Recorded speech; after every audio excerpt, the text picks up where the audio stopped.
Estamos começando mais um Conselheiro Acácio. Eu sou Loriel Rocha, filósofo, e no nosso Conselheiro Acácio de hoje eu quero trazer para vocês uma linha do tempo histórica. É um artigo que eu publiquei na minha página no Medium, em cima de assuntos que eu venho tratando já há muito tempo. Eu quero fazer uma cronologia histórica da manipulação da história do Brasil pela maçonaria, pelos intelectuais, pela academia, pelos militares. Que é o seguinte: nós temos uma linha, quando a gente vai estudar a história do Brasil, geralmente, a linha que é apresentada nas universidades e nas escolas, quer dizer, do primário até a pós-graduação, nós temos as chamadas grandes linhas teórico-conceituais, que fabricaram a história do Brasil, tá? Que as grandes linhas são essas. Vou deixar aqui para vocês e vou deixar o link do meu artigo no Medium, que foi publicado em 2018. Foi publicado em 2018. Então ali eu faço um apanhado, claro que geral, dentro do formato, do que dá para fazer. A partir do século XIX, nós vimos que o Brasil, a história do Brasil, ela começa a ser construída dentro de um arcabouço que interessa às elites. Tá bem? Essa história é completamente descolada da realidade documental primária das fontes portuguesas. E é muito importante nós entendermos o crime que foi feito contra o Brasil, né? Então, essa linha foi artificialmente construída depois do golpe de Estado da chamada independência pela maçonaria, foi construída pelos militares, foi construída pela classe jurídica, foi construída pela classe política e foi construída pela classe intelectual, né? Então, trata-se de uma linha revolucionária, artificial, e ela está errada, equivocada, porque ela assenta-se em erros, em omissões, em forja documental, né, obediente aos interesses de grupos específicos, aos interesses de uma ideologia revolucionária que é antimonárquica, anticristã, anti-Brasil, né, à revelia de toda e qualquer documentação. Sucintamente, quais são essas linhas? Em 1822, o Zé Bonifácio, naquela carta de 9 de novembro de 1821, ele cria a tese para legitimar a independência, a tese falsa de que o Brasil foi colônia de Portugal. Em 1838, Januário da Cunha Barbosa e Raimundo José da Cunha, ambos maçons, criam o IHGB, o Instituto Histórico e Geográfico Brasileiro, para, dentre outros objetivos, promover a identidade nacional brasileira. E entre os projetos que eles lançam está o projeto de reescrever a história do Brasil, desconsiderando a documentação da coroa portuguesa, tá? Então, dentro dessa promoção, era um objetivo daquilo ali que toda a memória da presença portuguesa dentro do Brasil deveria ser não só desconstruída, bem como eliminada. Terceira linha, em 1844, o IHGB promoveu um concurso com a seguinte proposta. Esse era o título do concurso: Como se deve escrever a história do Brasil. O vencedor foi um naturalista e sócio correspondente do IHGB, o alemão Karl von Martius, né, aonde ele propõe entender o desenvolvimento do Brasil a partir do estudo das três raças que formaram os portugueses, os índios e os africanos. Cabe ressaltar que dentro dessa teoria ela já trazia uma carga de eugenia, né? E que a teoria eugenista nunca fez parte da documentação portuguesa. Então essa tese marca o modo como se deve escrever a história do Brasil, tá? Uma quarta linha. Em épocas distintas, o Van Hagen, século XIX, né? O Oliveira Lima, o Caio Prado Júnior e o Sérgio Buarque de Holanda, portanto, dois indivíduos da direita, do espectro político da direita, e dois indivíduos do espectro político da esquerda, propõem o modelo básico de interpretação da história do Império, né? Então, a história do Império, a história da coroa portuguesa, a história da maçonaria e, sobretudo, no tocante à administração, enfatizando a relação do Estado com a política, distorcendo a base do poder e afirmando que toda a corrupção está no Estado. E com isso, eles isentam o esquema maçônico, o esquema financeiro, o esquema jornalístico, o esquema burocrático de corrupção, o esquema das elites, isentam tudo. Isentam a maçonaria de praticar golpes. Quinta linha. Em 1932, a Ação Integralista Brasileira, que era um movimento fascista, digamos assim, um fascismo à brasileira, claro, do Plínio Salgado, do Gustavo Barroso e do Miguel Reale, que depois, o Miguel Reale depois, tanto o Miguel quanto o Barroso, saem da ação integralista, porque o Plínio Salgado, de fato, era um sujeito, digamos, de posições muito dramáticas, né? Essa ação integralista brasileira, em 1932, o Getúlio já estava no poder. Foi inspirada no integralismo lusitano do Antônio Sardinha, mas não tinha nada que ver com o integralismo lusitano do Antônio Sardinha. E ela sistematizou a teoria de um Estado integral. É uma teoria que propunha o retorno de uma monarquia cristã, tradicional, que propunha um diálogo com Portugal. Mas, como tudo no Brasil é feito à moda brasileira, o integralismo, naquela altura, se propôs a combater o liberalismo, o socialismo e o capitalismo internacional, né? Você veja que o integralismo se propunha a combater versões da direita e versões da esquerda. E também se propunha um combate às sociedades secretas vinculadas ao judaísmo e à maçonaria. Ora, o movimento foi acusado falsamente de ser fascista integralmente, porque não era. O integralismo brasileiro não pode ser considerado um fascismo como foi o fascismo na Itália, mas lhe foi interposto um anátema.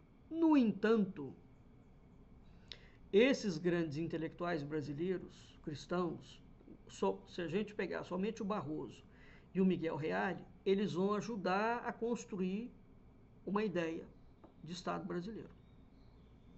Tá? Isso aqui é uma linha que a gente tem que ir. Veja que o Gustavo Barroso, até hoje, as obras do Gustavo Barroso, exatamente porque ele era acusado de ser nazista, né? E de ser anti-judaico, de ser antissemita, as obras do Gustavo Barroso não podem ser produzidas ainda hoje no Brasil. Tá claro? E tampouco o integralismo pode ser estudado. Quem estuda integralismo, logo a esquerda grita e a direita também, né? E é preciso entender o que essa gente estava propondo, que é uma outra linha. Em 1933, o Gilberto Freire propõe, já com o aval do governo do Getúlio, aqui entra outra grande linha, a construção de uma ideia de Brasil. Aí o Freire constrói essa ideia de Brasil, onde ele enfoca o escravismo, o patrimonialismo, as elites corruptas, subordinadas ao poder da monarquia, né? Apresenta a coroa portuguesa e as instituições da coroa como sendo extremamente decadentes. Essa vertente é capitaneada pela USP, é disseminada Brasil afora até os dias de hoje. Então, o Gilberto Freire, o Sérgio Buarque de Holanda, o Raimundo Faoro, que vai criar a tese do patrimonialismo histórico, e o Shimon Schwarzman, são autores centrais dessa ideia de Brasil. Esses caras abrem uma picada. Quando você vai discutir o Estado brasileiro, quando você vai discutir Portugal, você tem que ter lido esses sujeitos, porque eles de fato criaram uma coisa da cachola deles, né? Interpretando como eles querem. Sétimo ponto. Em 1940, 50, 60, os irmãos historiadores, o Tito Livre Ferreira e o Manuel Rodrigues Ferreira, desmontam toda essa cadeia que os antecede. Eles fazem uma pesquisa de mais de 150 mil documentos de fonte primária E aí a tese que o Zé Bonifácio tinha iniciado, de que o Brasil foi colônia, que constitui a mola mestra de todas essas distorções da história do Brasil. Então, por que eu falo muito da tese do Brasil não foi colônia? Gente, porque essa tese, o Brasil não foi colônia, ela é exatamente a árvore, a coluna central. Imagina uma árvore, ela tem um tronco principal e as ramificações. A tese do Brasil não foi colônia do Zé Bonifácio é exatamente a coluna, a árvore principal e a raiz. O resto que vai surgir é uma ramificação da teoria do Bonifácio, que é uma mentira que o Bonifácio, a maçonaria e Dom Pedro I construíram. Tá? Bem, o fato é o seguinte, o trabalho dos irmãos Ferreira foi silenciado pela norma dominante da Academia Nacional, por razões óbvias, né? Depois deles, nenhum intelectual brasileiro propôs novos rumos e uma nova interpretação para a historiografia nacional que desminta a tese do Brasil ter sido colônia. Ora, em 1950, o chamado Grupo de São Paulo, que é um grupo formado por luso-brasileiros, o Grupo de São Paulo tinha imensos intelectuais. O Agostinho da Silva, o Eudório de Souza, o Miguel Reale, né, o Vicente Ferreira da Silva, o Adolfo Cripa, a Dora Ferreira da Silva, né, o professor Santiago No, né, o Fidelino de Figueiredo, enfim, o Grupo de São Paulo, formado por intelectuais luso-brasileiros, atuando na USP e na UNB, onde alguns deles foram fundadores, entre eles o Agostinho da Silva e o Santiago No, eles encetam diálogos para considerar a presença da memória e da herança luso-brasileira no Brasil. Foi o Agostinho que abre o CEAL, né, o Centro de Estudos Afro-Orientais, na Universidade da Bahia, propiciando os primeiros estudos africanos a surgirem no Brasil. Né? Então, atualmente, a filósofa Constança Marcondes César, que é um portento dentro da filosofia, tem se destacado muito na esteira dessas aproximações, desses diálogos entre a filosofia e a história na América Latina e na Europa. Né? Bem, aqui nós temos uma outra vertente que foi aberta. Em 1980, o programa MAPA, tá, do Arquivo Nacional, MAPA significa Memória da Administração Pública Brasileira, 1980. O programa MAPA abre um projeto de pesquisa apoiado por Portugal, no sentido de fazer um levantamento metódico da administração da coroa portuguesa. Então, até 1980, preste atenção ao absurdo, a administração portuguesa nunca tinha sido estudada no Brasil, exceto de um modo extremamente superficial, produzindo distorções e anacronismos incontornáveis. Né? Então, em 1980, esse projeto MAPA, começa, graças a ele, baseado na documentação ultramarina, e não só. Graças a ele, uma geração de pesquisadores brasileiros, voltando à documentação original, que a mentira do Bonifácio na independência ajudou a ocultar, e depois o Instituto Histórico e Geográfico Brasileiro e Dom Pedro II. Dom Pedro II foi um dos grandes próceres das mentiras contadas sobre Portugal. Um dos grandes avalizadores da mentira, dentro do IHGB. Tá? Bem, então esse cenário começa a sofrer alguma alteração. A palavra ainda, claro, a gente não tem uma geração de pesquisadores que vai deitar, que já definitivamente por terra esse tema do Brasil colônia, e é preciso trazer essa temática, porque a esquerda, do espectro político da esquerda, explora essa temática, e o espectro político da falsa direita explora essa temática. Tá claro? Bem, então, em 2015, o Gessé de Souza, que é da Universidade Federal Fluminense do Rio de Janeiro,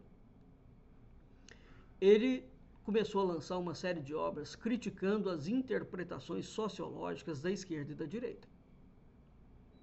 E ele publica obras extremamente críticas, né, que revisitam, que questionam, que desmontam as ideias do Gilberto Freire e do Sérgio Buarque de Holanda, que são os fundadores da moderna sociologia brasileira.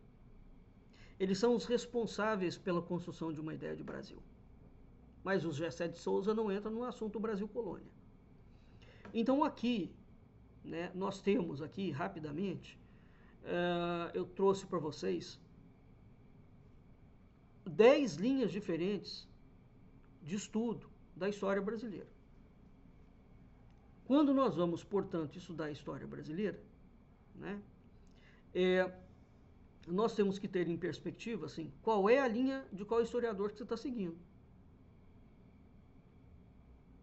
Qual é a linha? Então, ao falar de história, né, você tem que entender o marco, a linha, a cronologia histórica.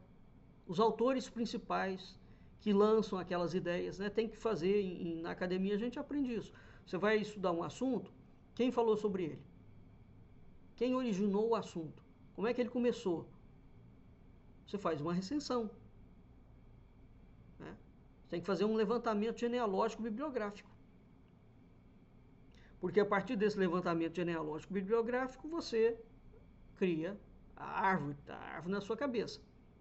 E a partir disso, você estuda um autor e outro, um autor e outro, um autor e outro, para você entender a problemática que o autor trabalha, para você entender o ponto de vista dele. História é documento, evidentemente. Né? Então, claro, há coisas que eram defendidas há 200 anos que hoje, com a documentação coeva, você não tem condição de defender mais. Né? Agora, há mentiras que eram defendidas há 200 anos e que continuam a ser defendidas até hoje. E elas só são defendidas porque você passa por cima da documentação, como é o caso da tese do Brasil, colônia de Portugal. Tá claro? Então, aqui eu vou deixar o link do meu artigo no Medium. Né? Esse tema eu já desenvolvi ele muito, de várias formas, em programas de rádio, mas aqui eu estou dando para vocês, né? Digamos, essas grandes linhas, assim como nós temos os grandes historiadores que vão minimizar o papel da maçonaria na história política brasileira. Então, se vocês não souberem como tratar a história do Brasil e quais são, né, as frentes que elas englobam, encetam, encabeçam, dirigem, norteiam, orientam, fica difícil, faz uma confusão braba. Tá certo? Então, nós vamos ficando por aqui e até o nosso próximo Conselheiro Acácio.